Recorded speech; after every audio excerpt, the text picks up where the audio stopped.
Hello, and welcome to Writers Group Therapy. I'm Tom. And I'm Roshni. We're writers helping writers with whatever writing ailments you might have. Whether it's related to your craft or your career, we can help. Are you ready for your session? The doctors are in.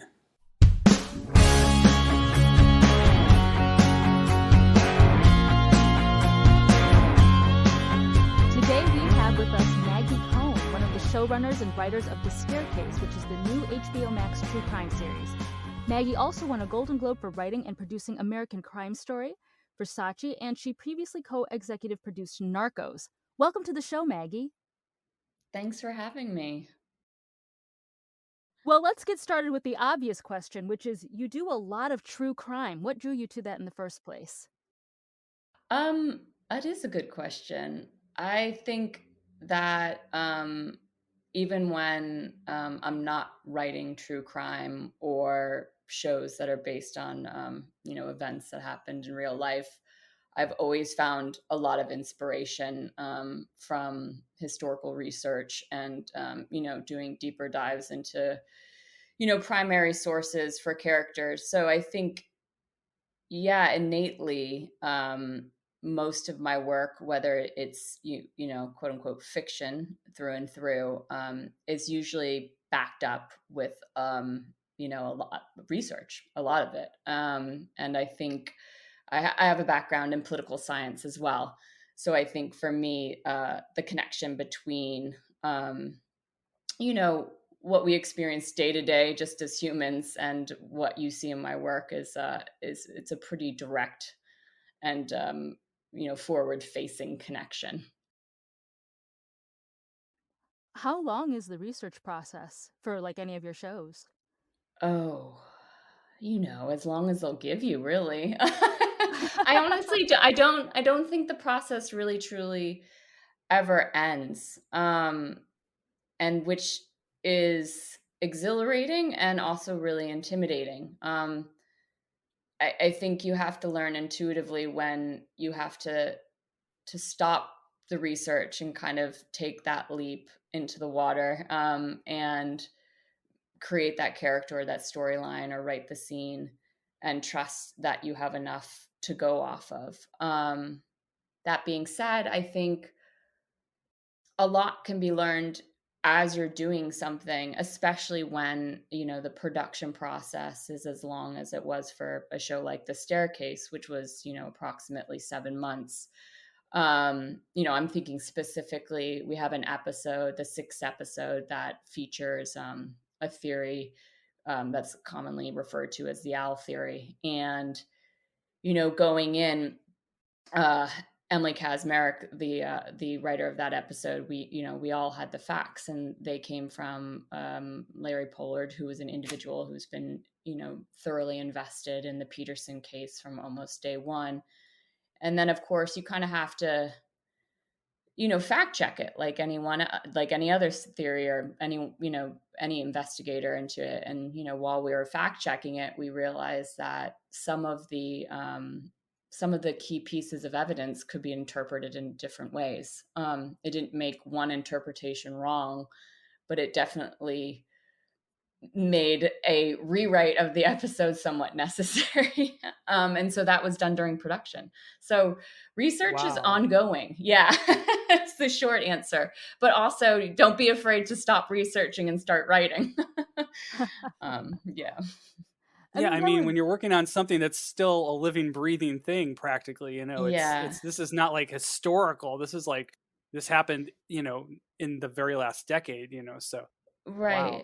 I also think that research, I think because we're all like ingrained from school, like research is kind of this elevated or even something that you kind of don't want to do in some cases. But I also think a lot of inspiration can just be found from opening up a book that has kind of nothing to do with what you're writing, but perhaps takes place in the same time period. And it doesn't even necessarily have to be a work of nonfiction. You can learn a lot about dialogue and character and context from pieces of fiction that were written during the era that you're exploring within your show or your film. Mm-hmm. Going back to what you were saying about facts and about interpreting the evidence. So when you are writing the show, how much are you allowed to kind of play around with it? Like, what are you allowed to change, if anything? And where do you draw that line between fact and fiction? Well, I think that's a really good question. And I think initially the answer to that question starts with how you've decided to approach, um, uh, recreating or being inspired by a real life event, and what are the rules that you want to establish. Do you want it to be a piece, a film or a TV show that your viewers go and they do research and they don't find any contradictions with what's online, or in books or in other pieces of media that have been created surrounding the event? And then once you come up with what those rules are, then you have a legal department that tells you what you can do. And it's a little bit amorphous. And I admittedly sometimes, it,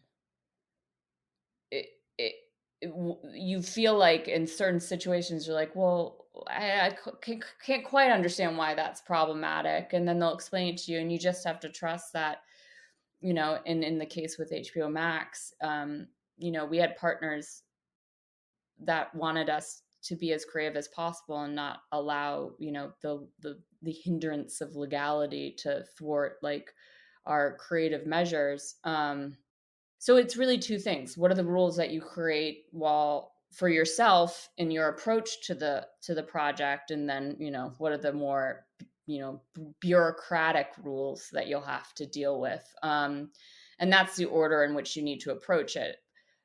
In the terms of the staircase, because it is a true crime series that is, investigating the actual genre of true crime, and we're using this seminal documentary as kind of our way into the story, we always wanted our narrative to be very much identified as a story. It is a creative impression of a situation, of characters, of real life people. And because of that, I wouldn't call it, we didn't take liberties, but what we did do is we highlighted the fact that even in every case that I've experienced, when you're doing research about a project, you will always find contradictions, even in primary sources of the same event. And we wanted to highlight that space, that contradiction within our show. And you do that by presenting, a piece of evidence that commonly you would think, oh, there's only one way you can look at it. But then what we did is that we showed our characters in certain situations where they were looking at the same pieces of evidence, but we saw that there was multiple perspectives on the same thing, and none of these perspectives were wrong necessarily. And so I think a lot of people could be like, well, that's taking creative license. And what I would argue is that's just how life works. So it is actually, from my opinion, like my perspective, a little bit more real, because there's a lot of gray, as opposed to it being black or white or yes or no, or solely about innocence and guilt.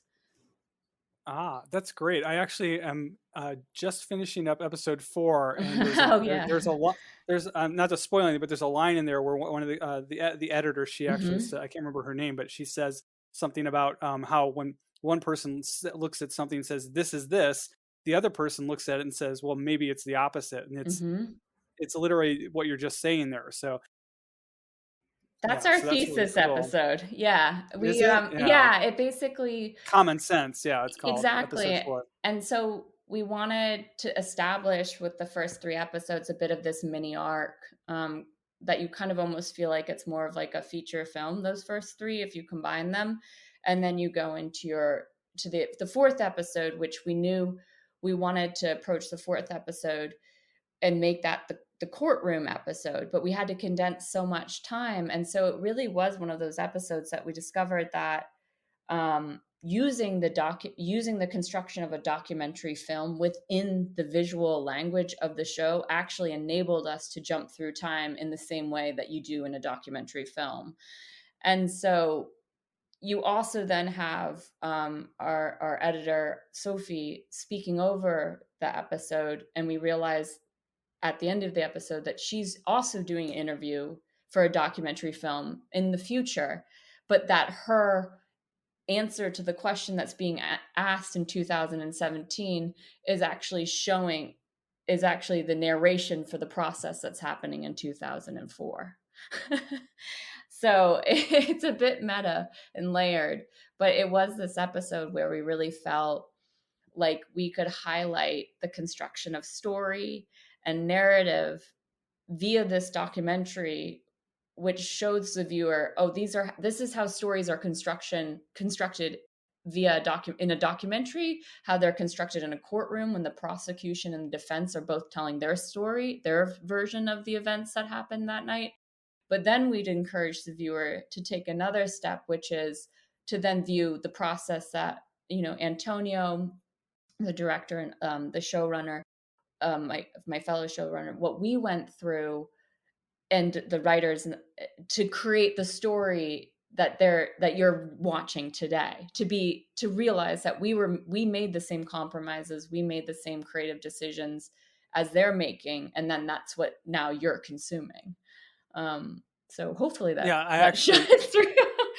No, it's amazing. It's one of my questions was, when you're plotting out a story, it's hard enough to do, one story, and you've multiplied that over and over again with weaving together the past, the event, the crime or the event, Mm-hmm. the immediate time after the death of Kathleen, and then the courtroom, and then the future from their Right. perspective, the 2017. You've got like a lot of different things going on, and it's I don't want to say it's like Cronenberger kind of Inception-esque, but it is, because you get this the perspective of not just from different people but from different time periods, looking at things from after he's already been in jail, and those sorts of things.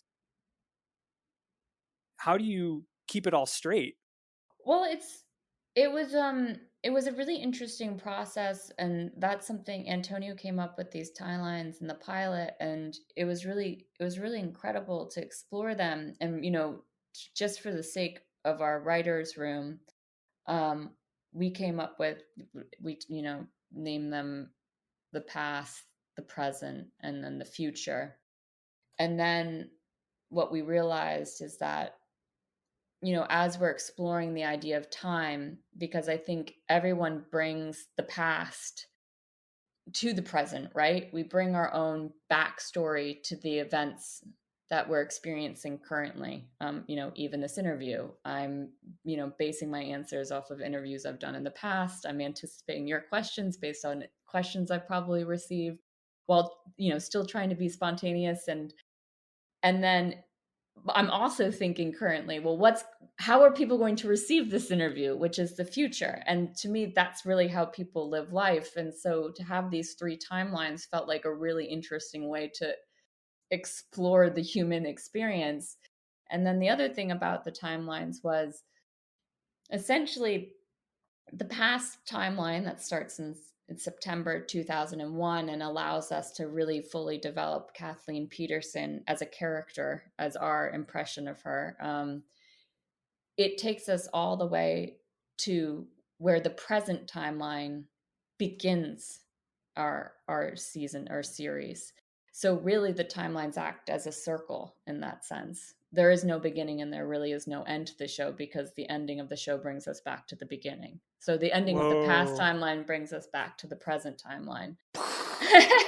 That's my mind being blown. So I don't know if that helps explain how we kept track of it all. How we kept track of it all was a little less romantic. And it was my office during the pandemic, and it was hundreds and hundreds of note cards, and literally just having note cards that were different colors for each timeline, and putting them up as you would any kind of, quote unquote, conventional episode of television. And since we decided not to rely on visual stylistic deviations within the timelines, meaning one timeline isn't shaded a certain color to make it stand out from the other one, we really wanted our episodes of TV to read like it just an episode of television, meaning if you removed all of the dates, that you still felt like that it could work.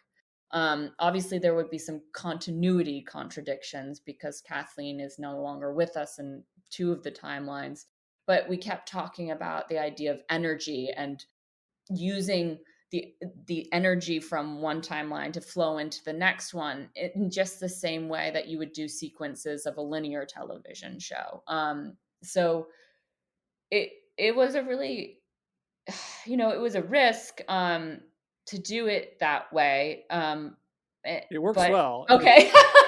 No, I actually told Roshni this, that I was watching an episode, one of the early episodes, and you literally have a character walk across screen, and you're just wiped right into the different timeline. It's so seamless that it really combined it all together nicely. Right, and I mean, good.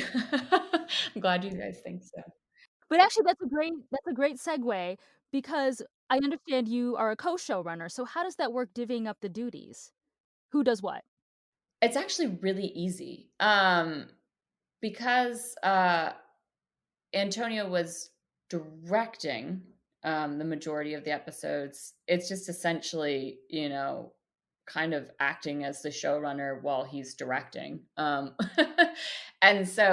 while we had a visiting director come in, Lee Janiak, who directed our 5th and our 6th episode.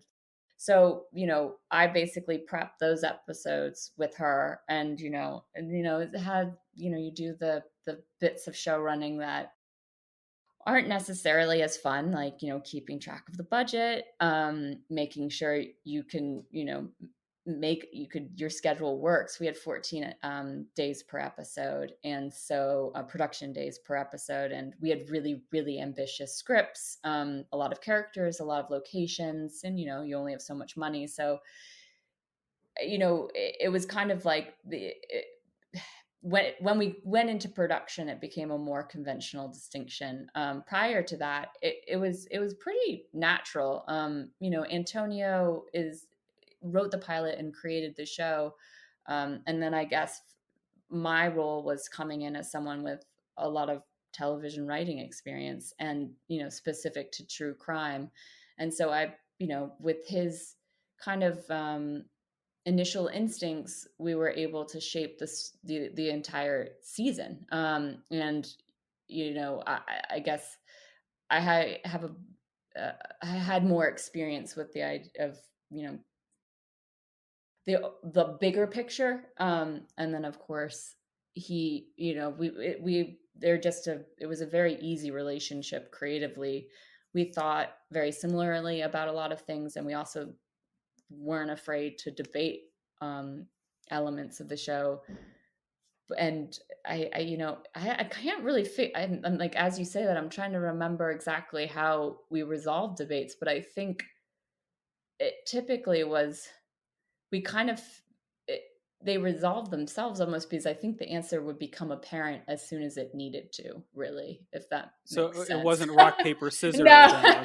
I mean, at times it may have come to that, but but yeah, I think things outside of your control begin to dictate the show. You will write a location and you might debate whether or not, should we set it here? Should we set it there? But then you're on location scouts and you discover, that location simply doesn't exist. So yeah, we are going to set it here. So I think that's another way that a lot of decisions are resolved, is just based on necessity as opposed to creative instinct, which, yeah. Being for HBOMax, which is technically a streamer, but it's also a cable network, in a limited series, it was written all ahead of time, right before you started production. It wasn't like overlapping production and writing kind of thing. Or was no, it? that was the goal. But that I was writing on set. Yeah. So that was the other. Oh, okay. Yeah. So, no is the short answer, but in an ideal world, yes, you should have. We have this idea with streamers. Yeah. We have this idea with streamers in these shorter runs where, they must write it all and then go film it. 'Cause it's kind of like, you're not having to do that weekly, crunch, kind of like, we got to get the episode out kind of thing. So you think you have all this time, but maybe you don't. So I think it really depends. I think there is not a one size fits all approach. But I do believe that that you want to get as much done before production begins, especially when you're facing COVID, because I get what happens is COVID hiatus. They happen. You can't put your finger on when those are going to happen, but when you build a schedule over 7 months, you do try and strategically put in some hiatuses so you can edit, so you can prep without production kind of. And in our case, our hiatuses got eaten up. So that's just my way of saying I encourage everyone to get as much writing done prior to production, while knowing that once you enter prep and production, that the limitations that present themselves to every series will inevitably arise, and that you just still need to have that creative flexibility to rewrite something on the fly. Like I was referencing before, if you get to the location and the location is not exactly how you envisioned it in your head because you're not psychic, you're going to have to change things. And in our case, we were still writing once we got into production. But yeah, I again would encourage everyone to get as much writing done before they start shooting.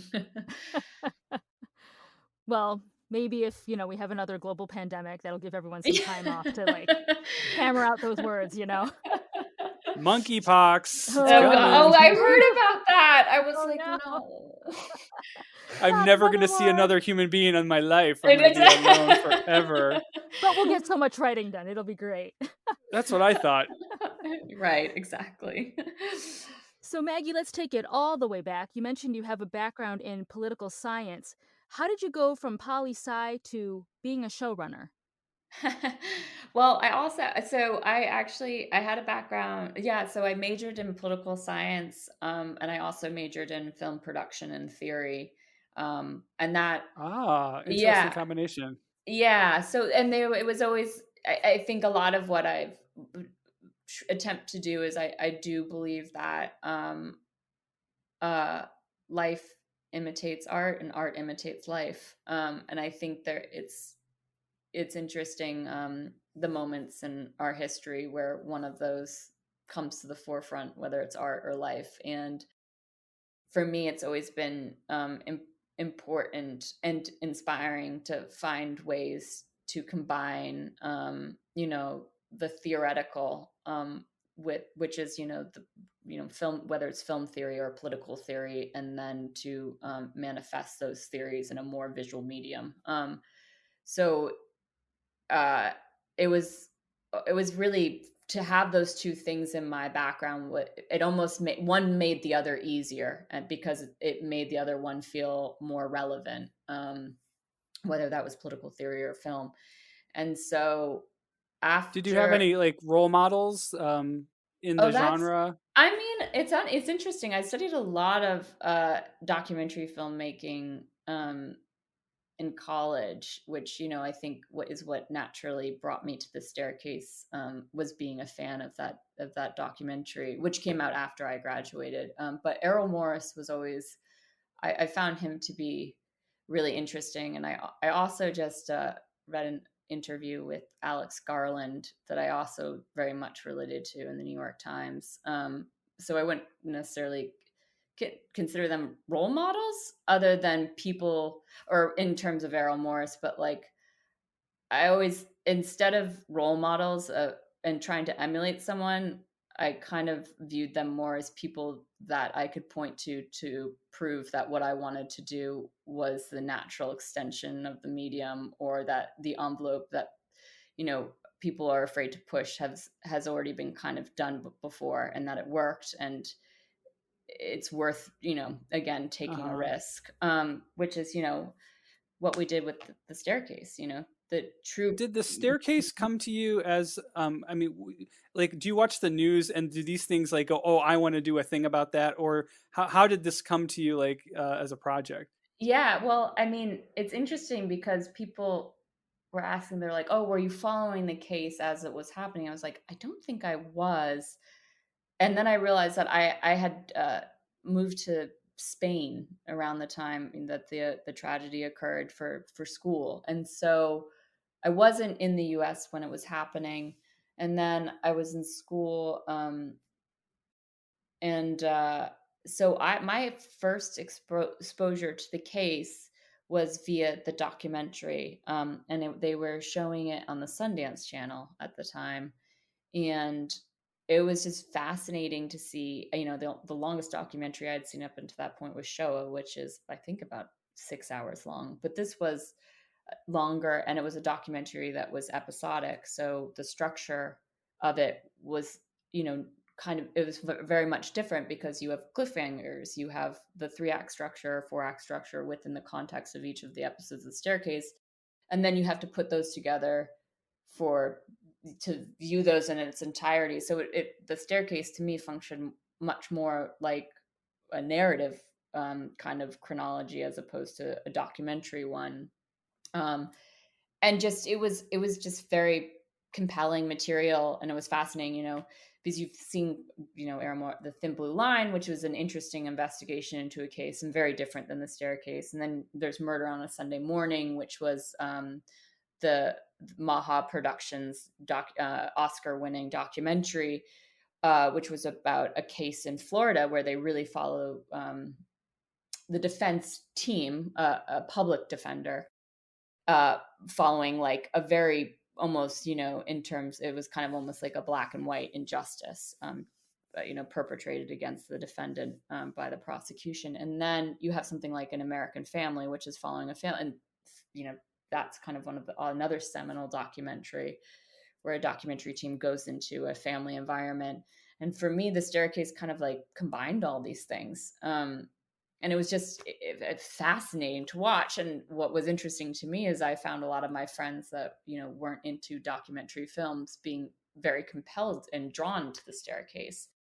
And so that's how I was introduced to it. And then, years later, Antonio and Anna Perna, the production company and producers of it, they approached me, and because each of them individually, we had tried to work out projects together, and it hadn't worked. And that this was the project that kind of where all the pieces fell together. Yeah. So we started off with a mini room, and we wrote the first 4 episodes, or Antonio and I kind of like broke the outline of the entire season. And then we wrote the first 4 episodes, and that's when we got the green light from HBOMax to write the back half of the season. So that's kind of the short answer to how the story is. This is a contained series, so it's not like you can do a second series. Correct. But are you talking to? I mean, I don't know if you can tell us like what you're working on next, or is this going to lead to other crimes that you want to investigate? Absolutely is the short answer. Yeah. Okay. Yeah, definitely. Keep it short. Okay. I want to keep investigating these and crimes through a different lens, though. I want to keep, like, the Staircase kind of push the idea that there's a singular truth and answer. I want to continue, using the true crime genre to bring people in, but then also then give them something different than they were anticipating. And so, yeah, there's a couple really interesting projects that will hopefully come to fruition. Cool. Any advice for the aspiring true crime screenwriter? Yeah, any specific things they should look at? I'm like, oh, don't take advice. No, no. But my advice would be, yeah, I mean, don't be afraid to put, even if it's like a well-known, crime event, person, to not be afraid to put your individual stamp on it. To not think that what you find palatable and appealing actually isn't what people like. That is the very thing that people are looking for. And that in doing that, I think it adds another layer of humanity to these events that sadly, because they are tragedies, they do bring us closer together. And so I think in putting an individual mark on something that is shared by the collective, it isn't something to avoid necessarily, if that makes sense. It does. Thank you Thank so God. much. So if people want to find you, Maggie, how can they find you online or on social or anything like that? Oh, that's a good question. I have a very limited social media presence, which would be my second piece of advice. is, focus on writing. No, oh, no. No. I have a pretty limited social media presence, so it might be kind of hard to find me. But it's good. It sounds means like a more time to challenge. write No, I about. know. I'm like, no. Guess what? It's boring. It's not worth looking for. Just watch the TV shows and the films. There you go. Thank you so much for being on the show, Maggie. It's been a pleasure. Yes, of course. Thank you for having me. So everybody make sure you check out The Staircase now on HBOMax. And I forgot what we said. Don't do any crimes, because you'll wind up on Maggie's call sheet. Yeah. Oh man. That's one way to find me. Awesome. Follow us on Instagram, Twitter, at WG Therapy, and at writersgrouptherapy.com, and stay out of trouble. Thanks.